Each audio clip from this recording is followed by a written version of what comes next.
Hello friends, मैं Firoz Memon the voice में आप सभी का स्वागत है। आइए देखते हैं आज की टॉप 10 न्यूज।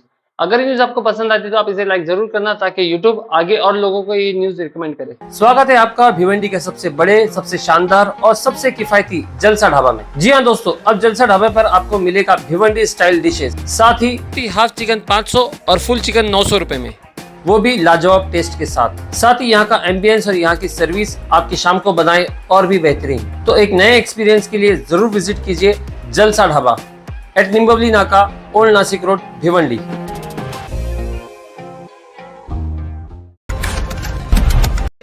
देश में एलपीजी गैस की कमी को लेकर फैली खबरों पर सरकार ने सफाई दी है। पेट्रोलियम मंत्रालय के अनुसार पूरे भारत में घरेलू गैस की सप्लाई पूरी तरह जारी है। कई जगहों पर भीड़ सिर्फ ज्यादा बुकिंग की वजह से है, असली कमी नहीं है। सरकार ने उत्पादन बढ़ाया है और काले बाजार पर भी सख्ती की जा रही है।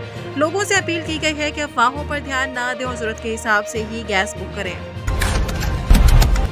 भिवंडी में ईद उल फित्र धूमधाम और भाईचारे के साथ मनाई गई। शहर की ईदगाह और 100 से ज्यादा मस्जिदों में हजारों लोगों ने नमाज अदा की। नमाज के बाद लोगों ने एक दूसरे को गले लगाकर मुबारकबाद दी। पुलिस प्रशासन भी मौके पर मौजूद रहा और शांति बनाए रखने की अपील की। पूरे शहर में खुशी और एकता का माहौल देखने को मिला।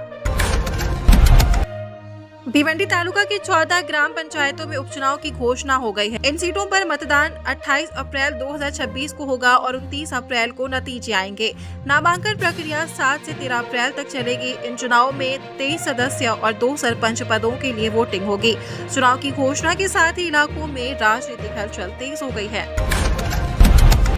भिवंडी तालुका में अवैध रेत खनन के खिलाफ बड़ी कार्रवाई हुई है। राजस्व विभाग ने 80-90 लाख रुपए की सामग्री नष्ट कर दी। कार्रवाई में कई बार्ज और उपकरण जब्त कर खत्म किए गए।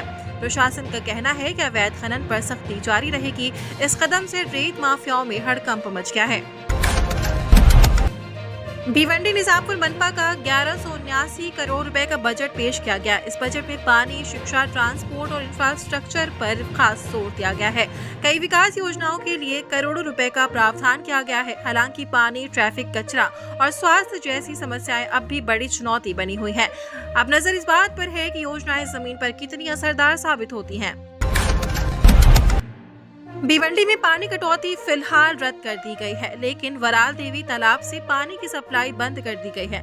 प्रशासन ने वैकल्पिक व्यवस्था से पानी देने की बात कही है। लोगों से पानी का सावधानी से इस्तेमाल करने की अपील की गई है।